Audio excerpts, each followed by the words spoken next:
ನಿಮ್ಮ ಜೊತೆಗಿರ್ತೀವಿ. ನಮ್ದು ಮೊದಲನೇ ಹೆಜ್ಜೆ ಈ ಒಂದು ಸಿದ್ದಾಪುರಕ್ಕೆ ಇಟ್ಟಿದ್ದೀವಿ. ನಿಮ್ಮ ಮುಂದೆ ಇದೇ ಉಮೇಶ್ ಅವರು ನನಗಿಂತ ಹೆಚ್ಚು ಮಾತಾಡುವಂತ ಕೆಲಸದ್ದು ನನ್ನ ಜವಾಬ್ದಾರಿ ಆಗಿರುತ್ತೆ. ಅದೇ ರೀತಿ ಉಮೇಶ್ ಅವರ ಅಪ್ಪಣೆಯ ಮೇರೆಗೆ ನಮ್ಮ ರಾಷ್ಟ್ರೀಯ ಅಧ್ಯಕ್ಷರು ಕೂಡ ಆಗಲೇ ಒಂದು ಮಾತನ್ನು ಹೇಳಿದ್ರು. ನಮ್ಮೆಲ್ಲರ ಕಾರ್ಯಕ್ಷೇತ್ರ ಸಾಧನೆ ಮಾಡಲಿಕ್ಕೆ ಒಂದು ಶಕ್ತಿ ಬೇಕು, ಮಹಿಳಾ ಶಕ್ತಿ. ಆ ಶಕ್ತಿ ಸ್ಥಾಪನೆ ಮಾಡಲಿಕ್ಕೆ ನಮ್ಮ ಆನಂದಪಾಲಿಕರು ಚಾಲನೆ ಕೊಟ್ಟಿದ್ದಾರೆ.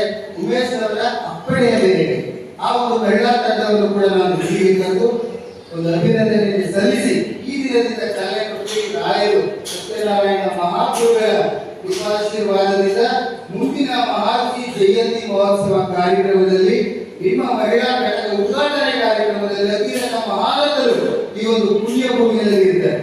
ಅದಕ್ಕೆ ನಾನು ಖಂಡಿತವಾಗಿ ನಿಮ್ಮ ಜೊತೆ ಕೈ ಜೋಡಿಸ್ತೀನಿ. ನಮ್ಮ ರಾಷ್ಟ್ರೀಯ ನಾಯಕರಿದ್ದಾರೆ. ಎಲ್ಲರಿಗೂ ಶುಭವಾಗಿ ಉಮೇಶ್ ಅವರಿಗೆ ಒಂದು ಅಭಿನಂದನೆಯನ್ನ ಸಲ್ಲಿಸಿದ ಸಮಸ್ತ ಕುಲಕೋಟಿ ಸಿದ್ದಾಪುರದ ಅಭಿನಂದನೆ.